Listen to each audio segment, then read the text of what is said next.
So, bila the sperm has passed through the zona pellucida, apa yang berlaku adalah sperm akan melalui this zona pellucida and then dia akan reach this what we call oocyte punya plasma membrane. Dan you tahu kan, oocyte plasma membrane itu betul-betul berada di bawah zona pellucida and disebabkan sperm itu sendiri ada dia punya plasma membrane, jadi apa berlaku adalah sperm punya plasma membrane dia akan fuse dengan the oocyte punya plasma membrane. Untuk apa the fusion ini? Fusion tadi dia akan nak release lah the sperms punya DNA ke dalam the oocyte. Dan the thing is adalah ketika fusion of the sperm head and plasma membrane tadi, dia akan trigger this what we call calcium to be released daripada endoplasmic reticulum of the oocyte. Dia akan cause what we call activation of the oocyte. Okay, sperm fuse saja, oocyte akan terus continue dia punya dia akan continue meiosis 2 and then sperm the oocyte tadi dia akan become ovum lah basically. Fuse saja the oocyte akan become ovum and then dia punya what we call dia punya meiosis 2 akan continue. But the thing is, in term of oocyte punya content, yang paling pentingnya adalah the fusion of the sperm and the head tadi dia akan cause the release of calcium daripada oocyte punya endoplasmic reticulum. Daulah dalam oocyte ni kan ada semua organel sebab adanya unequal cytokinesis. Maksudnya sekarang oocyte itu pun sendiri ada endoplasmic reticulum. But the thing is, fuse saja the sperm head dengan the oocyte punya plasma membrane, dia akan trigger the release of calcium ke dalam cytoplasm daripada oocyte punya endoplasmic reticulum. Saya tak tunjuklah dekat sini tetapi itulah yang berlaku. Apa kepentingannya? Calcium ini, the increase in calcium, dia akan trigger the next reaction yang kita panggil cortical reaction. Apa itu cortical reaction? Cortical reaction ini basically dekat bawah ni, gambar tak tunjuk, tetapi dekat plasma membrane, dekat betul-betul di bawah, berdekatan dengan plasma membrane of the secondary oocyte, akan ada what do we call cortical granule. Cortical granule ini dia ada mempunyai enzim, banyaklah perkara especially enzim di mana bila oocyte is released, bila sperm diffuse dengan secondary oocyte, calcium ion akan increase. The concentration of calcium ion will be increased di dalam inside the cytoplasm.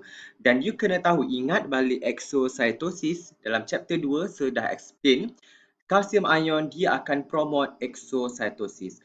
That's why pentingnya increase in calcium ion following the fusion of sperm head and juga oocyte plasma membrane sebab kita nak promote the next reaction yang kita panggil cortical reaction. Rise in the calcium ion tadi dia akan promote the fusion of this cortical granule dekat oocyte punya plasma membrane. Bila fuse saja dia akan release lah all the content inside the cortical granule tadi keluar. So bila dia release dia akan pergi mana? Dia akan pergi dekat zona pellucida.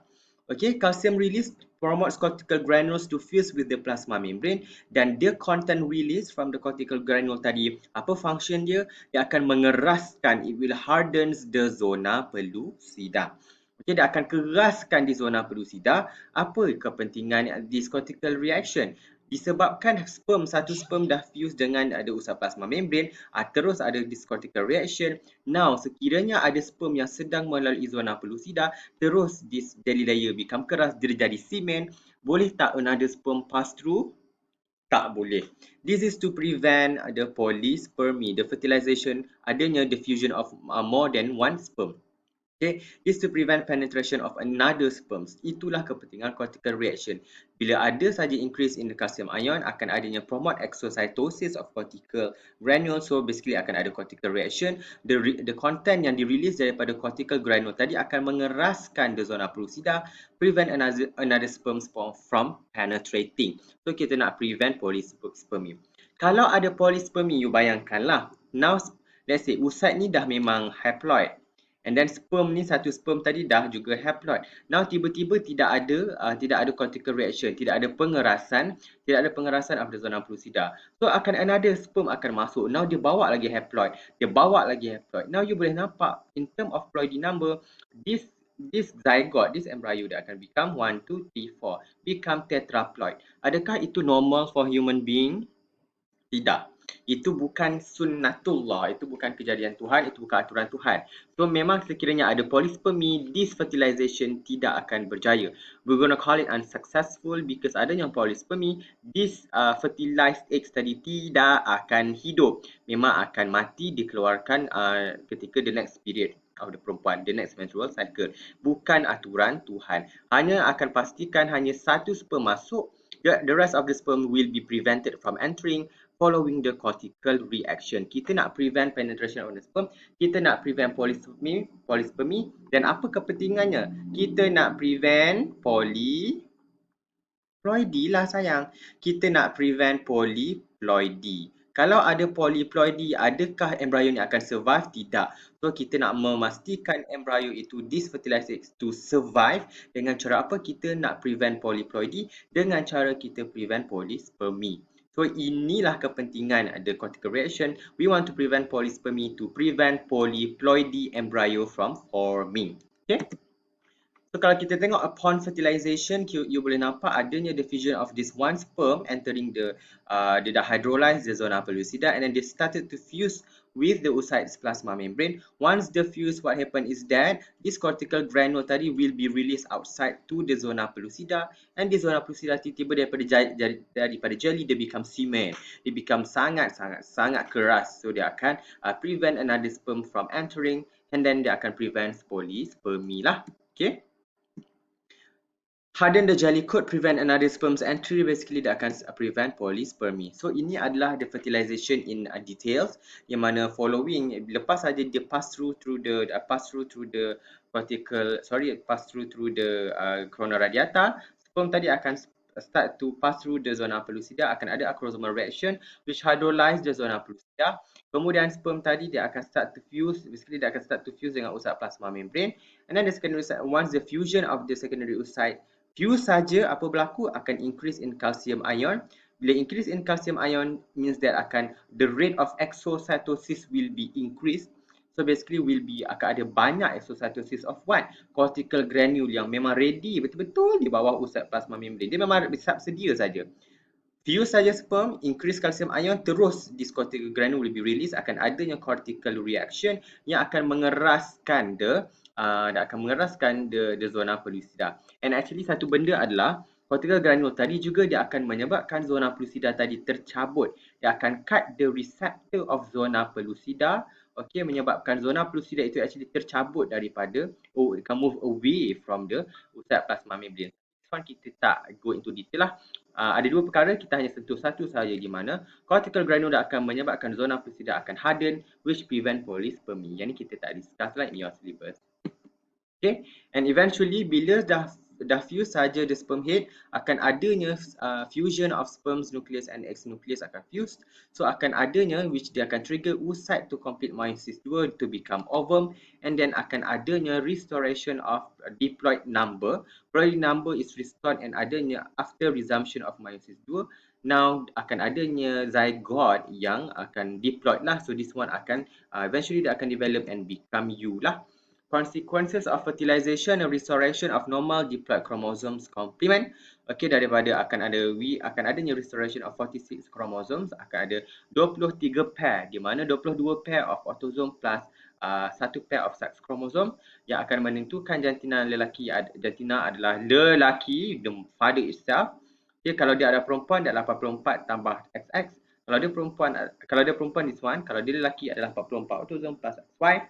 Akan adanya determination, habis the fertilization, of course lah, akan adanya determination of sex of the embryo, dan juga akan adanya reconstruction of the multicellular state. Tadi tu kita tengok adalah unicellular state, di mana sperm tu satu sel, secondary oocyte itu satu sel. Now bila adanya fertilization, akan adanya reconstruction of the multicellular stage, di mana akan adanya fetal development. Daripada satu sel dia akan become 2 sel, become 4 sel, become 8 sel, sampailah 16 dan seterusnya, eventually become fetus dan janin, dan akhirnya menjadi manusia lah. Okay, this one you sendiri boleh tengok lah, I letak je kat sini because it's too long that you can actually watch yourself. I tak nak go through. It's just that yang ni adalah discuss the stages that lead to the fertilization in human.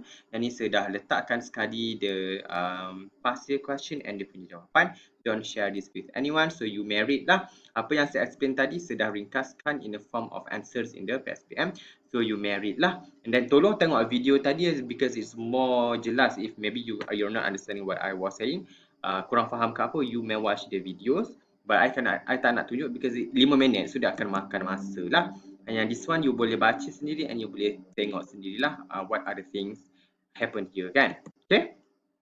Now, we have seen how fertilization works. Abang Genoy Handsome ni dia kata let's see what happen after fertilizations, which is adanya formation of embryo. Adanya formation of embryo before ada formation of fetus. So kita nak tengoklah what would happen the next one. So the next LO you should be able to define embryogenesis. Okay, apa itu embryogenesis? Embryogenesis generate pembentukan embryo, the formation of embryo, itu yang dikatakan embryogenesis.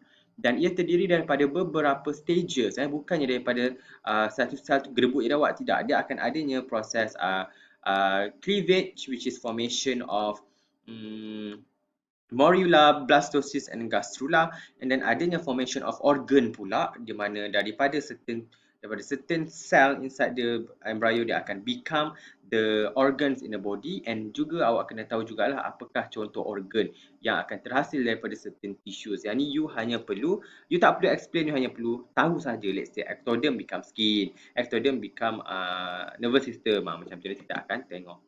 So, untuk embryogenesis, apa itu embryogenesis? Adalah proses by which the embryo is formed and developed into fetus. Apa itu embryo? Dia adalah ketulan cells yang terhasil selepas zygote akan become embryo, dia akan terhasil selepas fertilization. And then lepas jadi embryo, barulah dia akan jadi fetus. Fetus inilah yang kita katakan janin. Once dia dah bentuk rupa orang sikit, we don't call it embryo, we call it janin. Okay.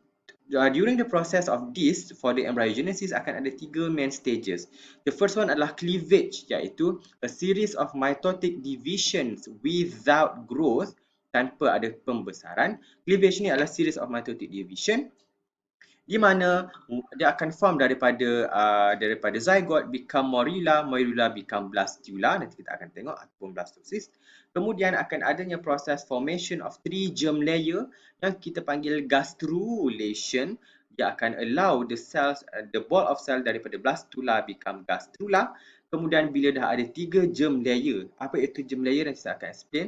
Basically dia adalah 3 layer of cell, of tissues yang asal usul seluruh organ dalam badan awak asalnya daripada this one.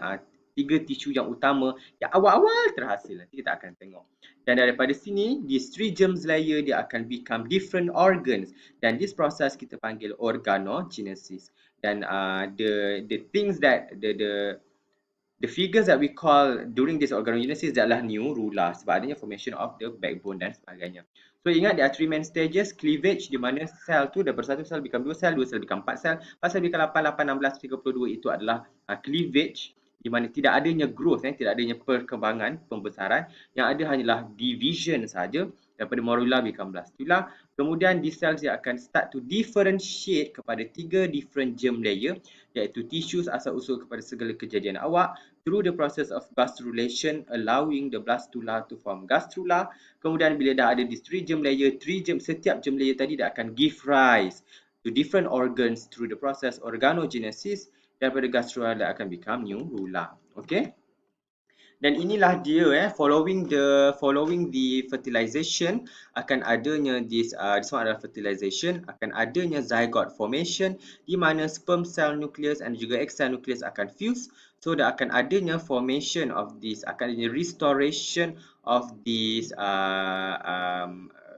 akan adanya restoration of this sperm egg nucleus, dan you boleh nampak akan adanya restoration of the ready number. Tetapi dia masih satu sel lah. Kemudian daripada satu sel dia akan become 2 sel, 2 sel become 4 sel, 4 sel become 8 sel. Yang inilah yang kita panggil morula. Daripada satu sel become 2 sel, 4 sel, 8 sel ke 16 ke 32 sel, kita panggil dia morula sebab dia macam mulberry. Morula tu daripada perkataan mulberry tu, sebab dia bentuk macam buah mulberry, so dia adalah morula. Okay? Lepas dia jadi 32 sel, dia akan give rise lah kepada different nantilah di next lecture.